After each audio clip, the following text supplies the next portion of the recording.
Let me spend 10 minutes with my friend Zack, better known as the Misfit Patriot. Got a big-time show on LFA TV. He's the host of the Daily Breakdown. Comes your way 9 a.m. Eastern on Live from America at rumble.com.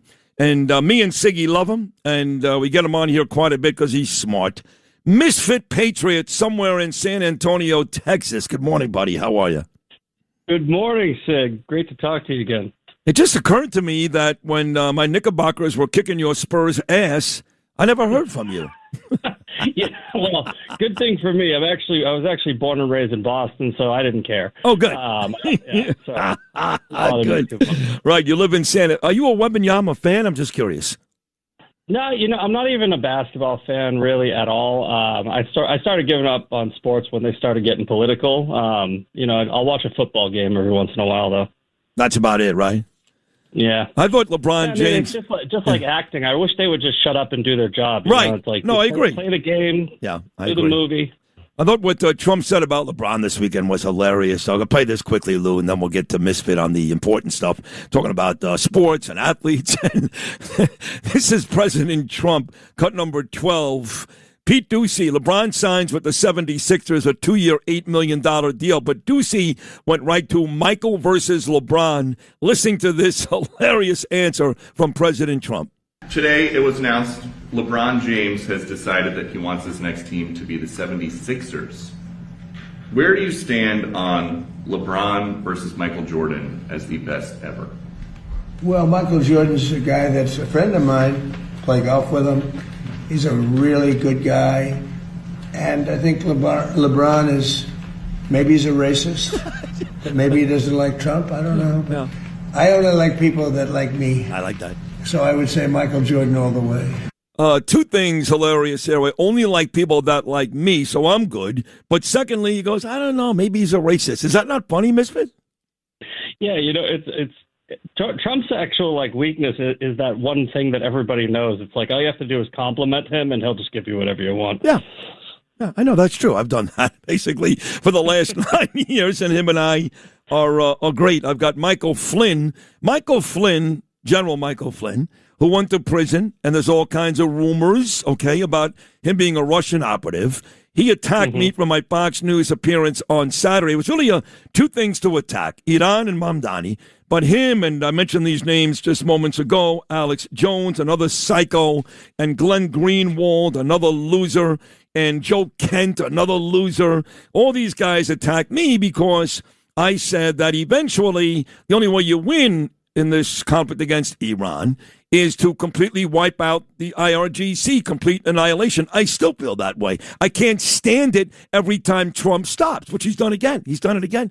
And I said that on television on Saturday, and I have a feeling that Trump doesn't like it. But Michael Flynn actually sends Trump on Twitter a tweet on Saturday, Misfit, where he says, I know you like this guy Sid, but he's dangerous. Please don't listen to him. As if President Trump takes his policy advice from me. What a moron. But on a bigger note, what are your thoughts on all these guys attacking me on what I said about the Iran war? Well, I think it's really rich of Flynn to be accusing anybody of, working on behalf of any foreign interest, right? Because he's an actual foreign agent. This isn't I'm not just saying that hyperbolically. He's registered on FARA for working with the Republic of Srpska. And that's Dodik, who is one of Putin's most vocal allies. Michael Flynn is getting paid $100,000 a month to work as a foreign agent on behalf of a Putin ally, yet it's dangerous for you to come out and say, hey, the same strategy we used to end World War II, which is complete annihilation for total surrender, is hey, who's one of our greatest allies right now? Japan. You know why? We bombed them. I mean, it's not a crazy thing to say that the best way to stop this war with an ideological death cult is to annihilate them until they surrender. That's what you said. There's nothing wrong with what you said. Thank you. That is what I said. Of course, they twisted it. They said that I want Americans to die. I want boots on the ground in massive numbers. I didn't say that. In fact, I said I'd love to win this without it. I'm not Jack Keane. Let's get to Mamdani. You're in San Antonio, Texas, Misfit Patriot, but you're all over this guy. You heard what I said about him on Saturday. What are your thoughts on that? Well, I think it was very tame, you just calling him a terrorist, right? Because I think that we can take it a step further, right? Mamdani is the living, breathing, walking embodiment of the Red-Green Alliance. If you guys don't remember how the Ayatollah came into power, they would the radical Islamists would use useful idiot socialists because Iran was becoming more and more progressive when they started putting in colleges.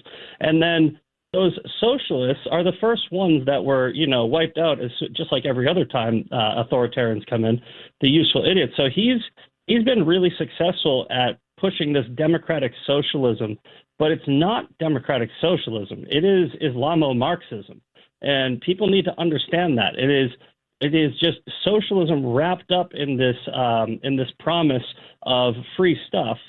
But what happens when you run out of other people's money? That's what's going to happen.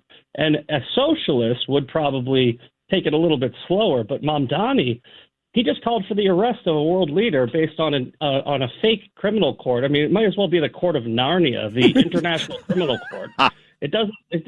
They've convicted 10 people in 24 years. It's not a real court. It's a Zoom call with a bunch of, UN-aligned activists who don't understand what the definition of the word genocide is. So the fact that he thinks that he has that authority kind of is a prelude to how he would run if he were to ever be pinned into a corner. He would become authoritarian because he is an authoritarian. I have a friend who says to me, Sid, I got bad news for you. I love you, but this whole Israel thing, it ain't working out for you. And Bibi, it ain't working out for you. I go, what do you mean? Well, the world is waking up. The country's waking up. And, you're not fooling us anymore. And, we figured out that Israel's genocidal and you guys are killing babies and all the nonsense that all these anti-Semites push every day. And I said, I disagree. I think that the majority of this country, and maybe I'm just naive, but I think the majority of this country are good people and smart people, and they know better. So, I disagree. I don't think that the United States and the world has given up on Israel and the Jews and Bibi. Who's right, Misfit? Well, I like to say this, right? The internet is not real life, but it affects real life. I think a lot of people don't go past the first layer of their research where they just hear something, then they repeat it. I talk to people in the real world, right? I have a real job, and I go out and I interact with people, and I have seen a big contrast in how people message Israel online versus real life. Thank you. But I have had the random conversation, the rare every once in a while with like a friend who's like, yeah, well, Israel's going a little too hard, right? And what I usually do is I just shut them down with one thing. I go, harder than we did in World War II, and they usually just shrug and they go, you know what, you have a point, because you got to remember the first bomb didn't stop Japan, the second one did. Right. And that's what you were trying to sort of convey on Fox and Friends. You were saying when you're dealing with an ideological enemy, right? You're not dealing with some enemy that's being strategic or political. This is an ideological enemy. I mean, the Japanese were sending kamikaze divers into ships. They're not like, they don't care about their own life. Yes, unfortunately, the way to deal with that problem is to sort of just decimate them to the point where they have no other option than to surrender. But I agree with what you said earlier about how Trump wants to do it the diplomatic way. And I think one of Trump's greatest qualities is he actually doesn't want to go that route, like the Lindsey Graham route. But he thinks that he's going to be the first person to successfully negotiate with these radical Islamic terrorists, and he unfortunately won't. So I give him credit for trying, but eventually you kind of have to say, all right, I gave it my best shot and just send it. Yeah, but when is eventually? I know every time I think it's now. Yeah, but I've been saying that for 2 months, and maybe I'm wrong, but I know oil prices went down again. Great, it's back to 80 plus a barrel instead of 100. Every time he stops, the oil prices go down, the gas prices go down, but that's only short-lived because we're not sending our troops home. I know Joe Kent tweeted me yesterday, Mr. President, don't listen to Sid, send our troops home. We're not going to do that, okay? We still have work to be done there. So we get the short-term fix, and oil goes back down and gas goes back down, and then guess what? We're going to be right back there doing something else, and it'll shoot right back up. This is becoming insanity, no? Well, Joe Kent's the same guy who's been entertaining the conspiracy theorists about Charlie Kirk, who was killed with an exploding microphone. Joe Kent actually was talking about how he wanted to open up an investigation into what his job was as in the national security position or Department of Homeland Security position. He was looking into foreign terrorists, and Charlie Kirk was killed by a domestic terrorist. So he has absolutely no credibility as far as anything geopolitical. I understand he's a war hero. I respect his service, but he's a moron. That's the problem. He's actually just dumb. Problem, and I'm not even trying to be insulting. He really is a dumb person if you've listened to him talk. I would rather get my geopolitical advice from my 5-year-old nephew. I don't need it. Zack on the way out. You are terrific, folks. Check him out 9 a.m. on Rumble. Tell me about the midterms. I ask everybody who comes on what they think, and, the real Trump sycophants. And I'm one of those, they say we'll be okay, except I don't say that. I'm very nervous. What are your thoughts on what's coming up in November? I had this analyst on my show the other day. His name's Chase Bowes, and he predicted the 2024 election. He only missed 8 races, right? 8 races and 2, I believe it was 8 races, 2 Senate races, and he got every single state right. He's very, very smart, and he was telling me that the models that he's using, which are progressively getting leaning more towards Republicans, right now they're down to keeping the Senate, and we have about 219 to 216 Democrat on the House. And I think that's actually very positive.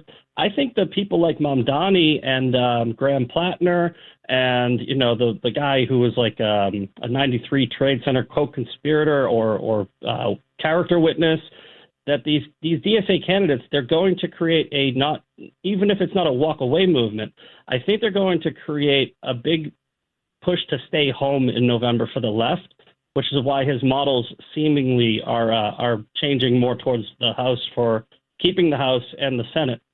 I'm optimistic, but I think that we need to play this like we're losing and treat this election like it's the most important, because it is. If we give left power back one more time, they're not giving it back. I don't think that I think that what they are messaging is we are becoming more radical. We are not moving back to the center. We are going to basically throw nothing but Hail Marys and hope that we can sort of bully people into getting on board with our policy. I know we don't have much time, but the Mamdani thing, like I said, he's talking about arresting political leaders. You have the DSA candidates talking about abolishing the Senate, opening the border, all this stuff, and that actually is turning people off. So their radical base, which is on both sides, the radical base is always the smallest portion. They're energized, but I think the moderate Democrats are not. I think they're going, I don't really feel this, and I hope I'm right. I think that they might stay home. All right. Zack is great. Zack, the Misfit Patriot, once again, full-time host now on LFA TV. Check him out on the Daily Breakdown, 9 a.m. Eastern every morning on Rumble. Excellent job, Misfit Patriot, as always. Thank you for hopping on. I enjoy you immensely. Thank you so much. All right. Thanks, Sid. Have a good one. You too. God bless you, Zack. Zack right there, the Misfit Patriot. All he does is make a lot of sense. Thanks for listening to Sid and Friends in the Morning. You can hear Sid and Friends in the Morning weekday mornings at 6. If you like the podcast, share it with your friends and listen anytime at WABCRadio.com and download the WABC Radio app. Hit that subscribe button on all major podcast platforms. Plus, follow WABC on social on Instagram, TikTok, Facebook, and X. See you next time for a new episode so you never have to wonder. What the heck is going on here?